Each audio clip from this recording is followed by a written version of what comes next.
We are just 1 month away from the Women's World Cup, where the U.S. national team are the favorites to win it all again. And who better to talk about it with than two-time World Cup champion and two-time Olympic gold medalist Julie Foudy. Julie, thank you so much for joining us today.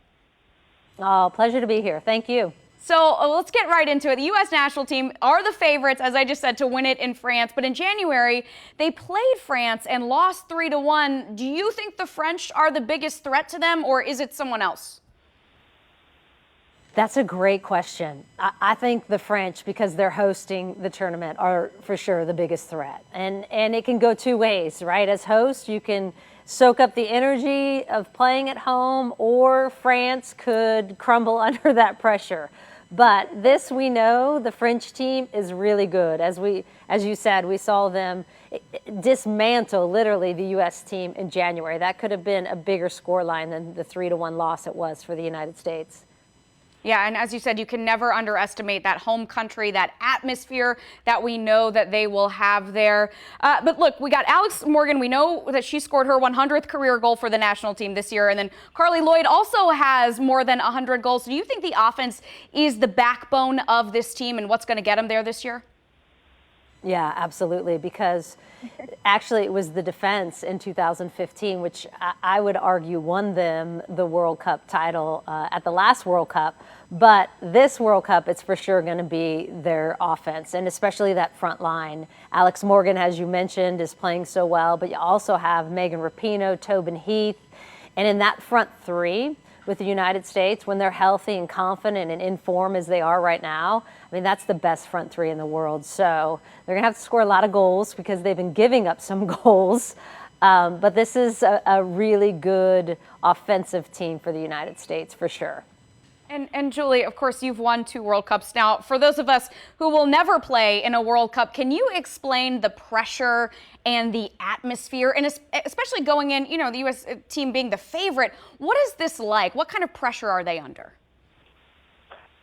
You know, we had a saying on the team, pressure is a privilege, and that came from our friend Billie Jean King. And our team and this team were really good at wrapping their arms around that pressure and embracing it in a really healthy way. And so, and I think, and it's a team full of veterans, and as you get along in your career, you start to quickly realize, gosh, these are the moments that I just love, where it matters and everything is on the line. So they're going to go in focused, locked in, and wrapping their arms around that pressure, I'm sure. I absolutely love it. But then, you know, you don't get to train with each other all the time. And as you said, these are veterans. These are players who have played together. But knowing that you don't get all of the training time that you would want with a team, is it hard to build chemistry with some of the new people coming in, or does everyone just embrace the moment? You know, they don't get as much time training together because of the professional league, but still they get a lot of time. And this is a team, even with the young players, that, you know, they're very conscious about when a young player comes in, bringing them into the fold and taking them under their wing.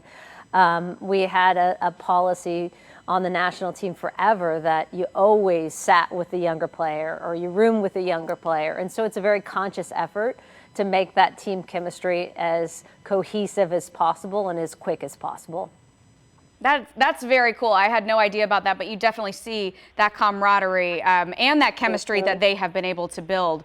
And Julie, before we let you go, I got to ask you, I know that you've partnered with Dick's Sporting Goods to help the charity Girls on the Run, which is just an incredible charity. So I'm hoping that you can tell us all a little bit more about that.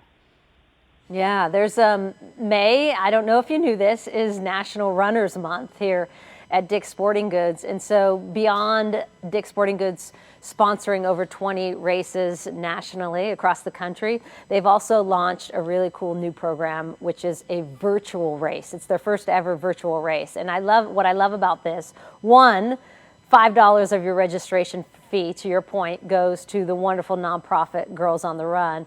And two, it's appealing to all runners. So you don't have to sign up for the half marathon or the 10K.